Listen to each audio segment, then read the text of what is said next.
هەناسەکانی دڵ لە نووسینی محەممەد فەتحوڵڵا گولەن.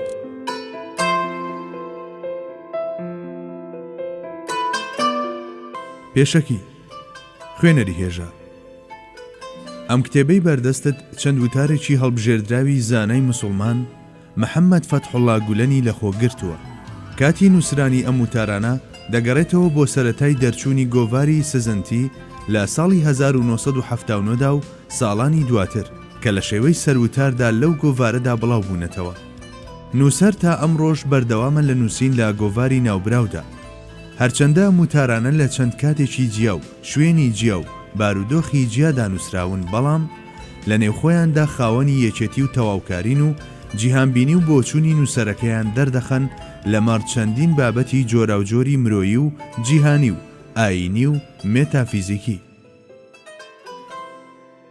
ئەم وتارانە زادەی خەمێکی قوڵ و عاشقێکی فراوان و دڵێکی بەسۆزن کە هەر یەکەیان پاش ژان و ئازارێکی زۆر لەدایک بوون و لە سەردەمانێکی تایبەتدا بیری نووسەر و کۆمەڵگای نووسەریان بە خۆیانەوە خەریک کردووە. هەر بۆیە چەند نووسینێکی گەرم و گوڕ و تەڕ و پاراون و لە هەناو و ویژدانی زانایەکی خەمخۆر و بە ئەزموونەوە هاتوونەتە دەر.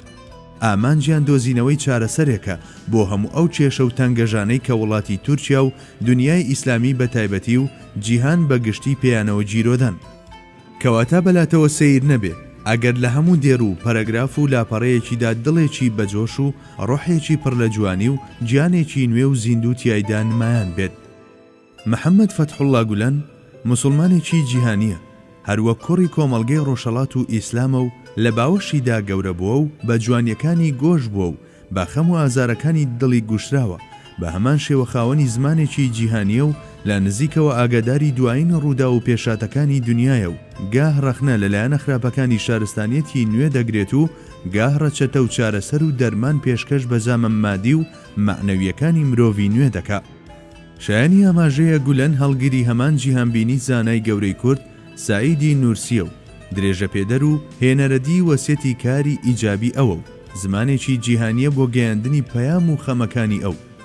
لەمڕۆوە هیوادارین خوێنەرانی کورد زمانیش لێی بێبەش نەبن و ئەگەر لە دەلاقەیەکی بچووکیشەوە بێ ئاشنا ببن بە کەسایەتی هەمەڕەنجی ئەم زانایە. محەممەد فەتحوڵڵا گولەن لە ساڵی 2013دا لەلایەن گۆڤاری تایمەوە بە کاریگەرترین کەسایەتی ساڵ هەڵبژێردراوە و لە جیهاندا بە پشتیوانیکردن لە ئازادی و مافی مرۆڤ و بەها مرۆڤیەکان و دیموکراسی و ئاشتی و لێبوردەیی و یەکتر قبولکردن و دیالۆجی نێوان ئاین و شارستانیە جیاوازەکان دەناسرێ.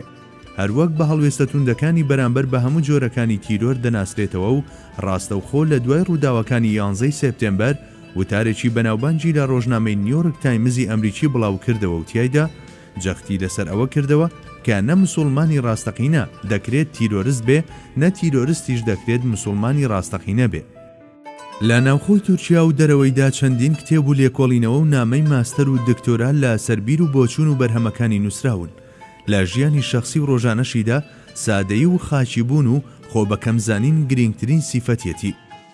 ئەمڕۆ ئەو خۆشەویست و لایەنگرانەی نووسەر کە ئیلهامیان لە ژیان و بۆچوون و جیهانبینی ئەو وەرگرتووە بە هەر چوار لای دنیادا، هەر لە ناوجەرگەی ئاسیاوە هەتا ئەمریکای لاتین و هەر لە سیبیریاوە هەتا وڵاتە هەرە چەپەک و دوورە دەستەکانی ئەفریقا، هەر لە ئەوروپاوە هەتا ئاسیای ڕۆژهەڵات بڵاو بوونەتەوە و پەیامی ئاشتی و پێکەوە ژیان و فرەککلتوری و بە هەمرۆیەکان دەگەێن و لە ڕێگەی کردنەوەی قوتابخانە و ڕێکخراوی خێرخوازی و سنتەری دیالۆگەوە ڕوویەکی جوانی ئیسلام و مسلمانان پیشان دەدەن. خوێنەری ئازیز، ئەم کتێبە پێکاتووە لە چەند وتارێک کە لە 9 کتێبی جیاوازەوە هەڵبژێردراون. ناوی کتێبەکانیش بەم شێوەیەن: چاخ و نەوە،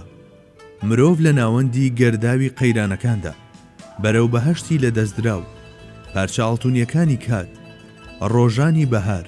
فیکرە سەوزبووەکان، ئاسۆی ڕووناک، بزوتنەوەیەک کە مۆدێل و نمونەکانی لە ناوخۆیدایە، هاوارەکانی بێدەنجی. وەکو لە ناونیشانی کتێبەکانەوە دەردەکەوێ، لە ڕاستیدا ئەم زنجیرە کتێبە هەمویان یەک کتێبی دوور و درێژن و تیایدا هەنگاو بە هەنگاو جیهانی فیکری نووسەر دەناسێنن. سەبارەت بەم کتێبەی بەردەستیشت نووسەر سەرەتا لە هەموو بوون و ئاوێنەیەکە و ڕوانگەیەکدا بوونەوەران توێ دەکات و لە هەموو پارچەیەکیدا نیشانەکانی بەدیهێنەر هەڵدەگۆزێت. لە وەفا و بەزەیی و بەختەوەری و خۆشەویستی و دایکدا تیشک دەخاتە سەر چەند بابەتێکی هاوبەشی مرۆڤەکان و بانگمان دەکا بۆ سەر لە نوێ بایەخپێدانیان لە ئاژاوە و باوەڕ و سروشتی شێوێندا و بتی زانستدا پەنجە دەخاتە سەر چەند کێشەیەکی هەنووکەیی کۆمەڵگەی مرۆیی پاشان لە ڕابەر و وێنەی مرۆڤی فیداکار و کرێکارانی فکر لە داهاتوودا و بەرەو دنیایەکی نوێدا وێنەی ئەو تاک و کۆمەڵگەیە دەچێشێ کە ساڵانێکە نووسەر و کۆمەڵگاکەی حەسرەتی بۆ دەچێشن و چاویان لە ڕێیەتی اینجا لە پشتکردن لە زانست و زانیاریدا بێمانایی دوورکەوتنەوە لە زانست نیشان دەدات و هانمان دەدا بۆ گرنگیدان بە پێشکەوتنی زانست لە کۆتاییدا هیوادارین ئەم کتێبە سوودی بۆ خوێنەرانی کورد زمان هەبێت و لەم کڵاو ڕۆژنەیەوە ئاشنایان بکات بە دنیایەکی نوێ و ببێت بەمایەی دەوڵەمەندکردنی پاشخانی فکری و ڕۆحیان و توێشویەک بێ بۆ ئێمەش لە ڕێگەی دوور و درێژی ئەبەدیەتدا